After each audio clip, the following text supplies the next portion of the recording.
At the top of every mountain, there is a summit. And ladies and gentlemen, today we are on the summit of Mount Bloodline.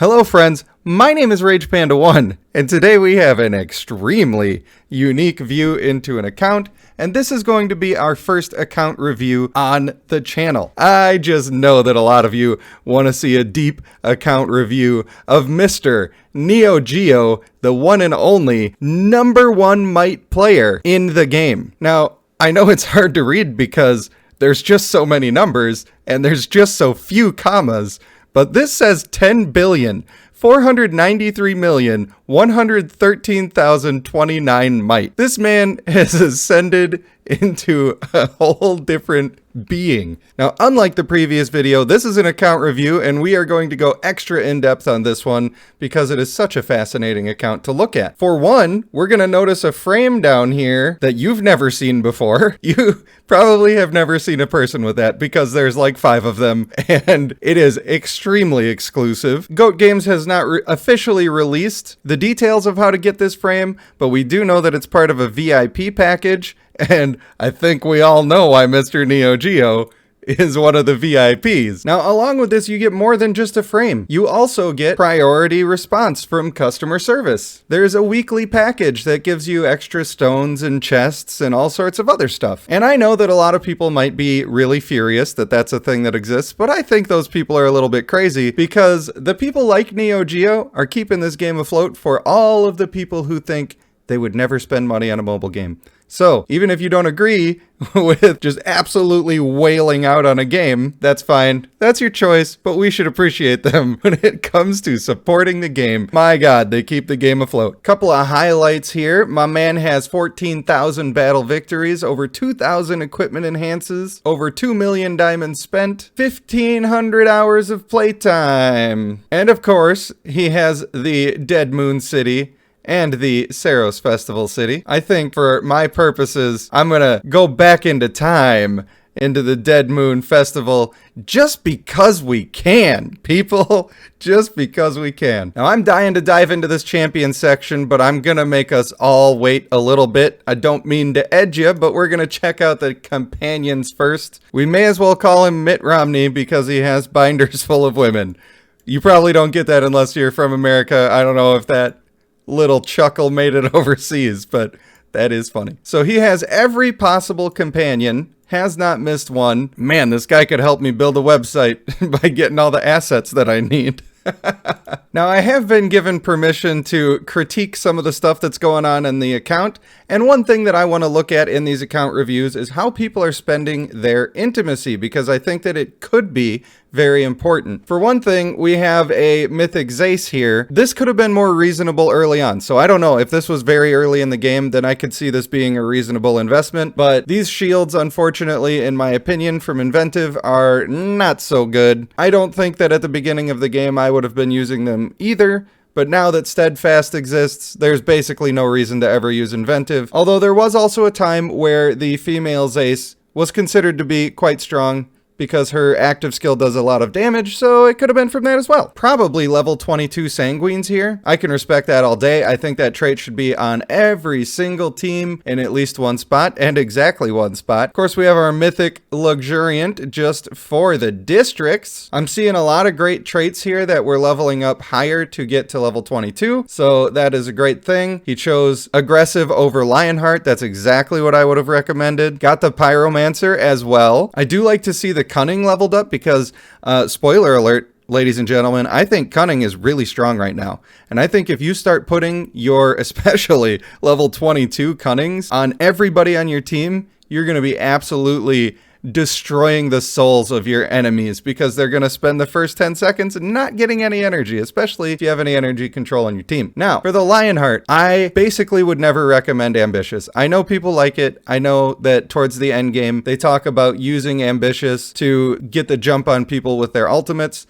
I don't think that having a weak character because you're ulting fast is good. I think you're either dying fast because of that, or you're not doing damage when you do get those ultimates off. So it's very rare that I would say that that could be a good build. In general, I'm very impressed with the decisions that I'm seeing being made on where to put this intimacy. However, I do think that Steadfast should be leveled. It's so good. It is so good. Especially if you're willing to do brutal, energetic, steadfast, and aggressive. You're going to have big shields, big survivability, big damage. It gives you almost everything that you want except for the fast ultimates, and I don't think that fast ultimates are the most necessary depending on how you build your team. If you're building so that you can actually survive when your enemy team ults with their weak fast ults, then I think it's okay. And of course we have Focused here not being leveled up into level 22. I don't always recommend the speedy builds, but I do think that having it available for when a speedy build is appropriate would really help the account out. So Neo, if you're looking for your next two companions to max out, it would be these two, Gultung and Yevnayan. Of course, we also see that our charms are just all maxed out. My man's living the good life. I'm sure these are all maxed out all the way down. I love it. Absolutely love it. When we look at the districts,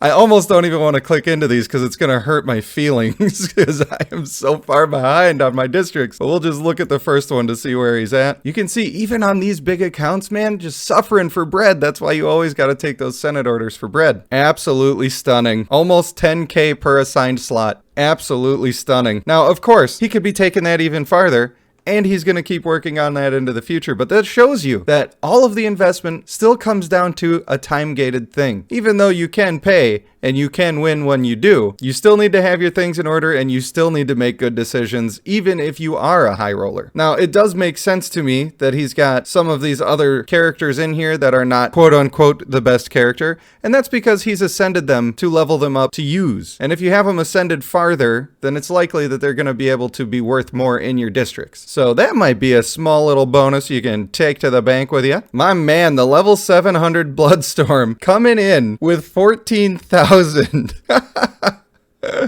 I have some of my district nodes that I am not even getting that much out of for all of my characters combined. Now we are going to hop into the Guardian Stone and see if I think our boy is doing it right. Man, when you get everything in the game, you really do get to bump up your Guardian Stone. That's pretty nice. Of course, we have these maxed out for our Assassin and our Mage. I would have been highly surprised to not see that. Seeing the Constitution done for the tanks, absolutely love it. Do not love seeing the Strength done for tanks. There's really not any reason for pretty much any of the tanks. Even if you're using Male Lion Stone, I think there's better uses of Guardian Stone. Now I see that we're going heavy into dodge here, and I love it. After seeing what I saw with the high levels of dodge in this endgame gameplay, I think that that is massive.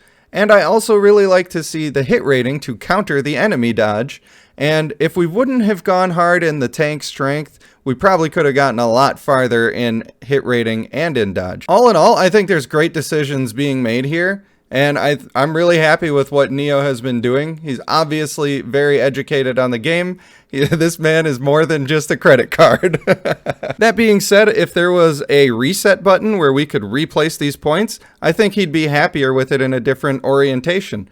As it stands right now, we're stuck with what we got, but at least what we got is pretty darn good. While I'm house sitting, I'll go ahead and raise the babies.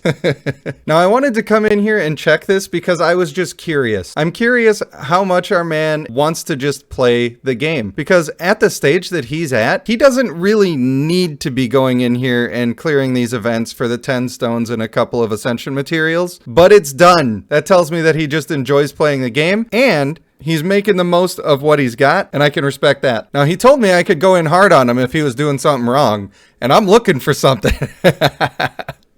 I'm gonna get him, because I'm not gonna beat him in the game, so at least maybe I could take him down a notch, you know, while I'm reviewing his account. We are sitting on 845 stones, and you know what? I bet that he doesn't even buy that many stones. I bet a lot of these are just saved up from doing things like that Strixbane event, because your average player right now, a lot of them have 450, 500 stones just from saving up. Maybe they skip the Lume, maybe they skip the Strixbane, and they're doing every event they can do to try to get these stones. I bet that's what our man is doing as well, even if he is supplementing a little. 198 companion summoning shards. Man, even I got more than that. What is this guy doing? I'm glad to see that this looks just like mine, where I have so many things that I could be using and I just don't. I'm very sad to see that he's got almost 2,000 heart-shaped boxes and just nothing to do with them. Nothing. He's just sitting there staring out the window at the rain, just thinking, man, I remember the days when I could actually use these to get something. And now you're fresh out of luck. Sorry. Look at all these favorability tokens and all of these chests. I think he's stockpiling, probably going through doing his dungeon descents, even though they take a while to do. And even though a lot of people who are free to play skip doing them because they take a while to do, this man is going in there, getting the job done, and hoarding the resources like a dragon on the pile. I think that if we wanted to learn anything from this account, that would be the thing. My man is getting his stuff done. I do like to see that we are saving these tokens and not clicking on them until we need to click on them. Not necessarily these ones down here. Probably just use your 2-star tokens and be happy about it. But these ones where you can pick, I think that everybody should save those until you need to use them. Absolutely starved for blue books though. That looks very familiar to me. Stacking up purple books, not having nearly enough of the blue ones. I don't even want to talk about the 4,363 energy potions. Man, you could do so much work with that. Now, one thing that's very surprising to me at the bottom of this is how clean this inventory is of all of these items. Man, I have all sorts of items all the time just waiting to be spent. But one thing I'm noticing here is that I don't see a whole lot of items that have the class icon next to them. I bet you when we look at his champions, a whole lot of them are going to have the class icon, which of course increases their stat bonuses by 30%. I bet that's all he runs with. This is like going to a military base and they just put me in an F-15 fighter jet and they're like, have fun, buddy. Try not to screw it up because it's going to hurt if you do. Now for the time you've all been waiting for. We are going to be looking at our champions. And of course we've got that Bloodcraft legend who has terrifyingly low vigor. I think that largely the community of the high-end players think that she's not very good.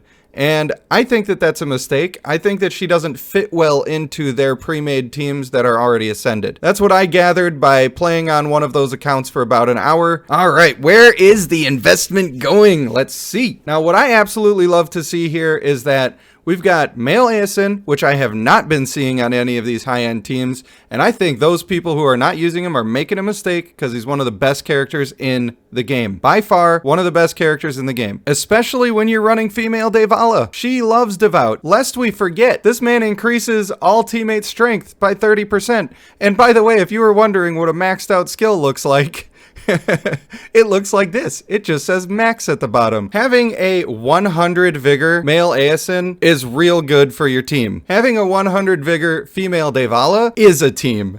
So we're going to look at her equipment, and of course you know we're going to see all of the class icons here. That is one of the things that makes me more jealous than most of the things on this account, to be honest with you, because that takes a lot of work to find. That is way harder to find than you might actually think. Having those full sets is incredible, and even Mr. Neo-Geo himself does not have these fully leveled up to 25 because stuff is expensive. And I want that to be a lesson here in this video. There are things that even this man who has invested heavily with time, with money, with everything you can invest in, he's still not at the finish line. So if you come into this game thinking you're only going to be happy when you get to the finish line, then I got news for you. You ain't never going to be happy because you're going to quit long before you get to that point. But if you enjoy the journey, like our man Neo-Geo clearly enjoys the journey, then you're going to get to these places even if it takes you 6 years what it took him 6 months to do. Now, same for our male ASN. Of course, all class gear. This is exactly what I expected to see.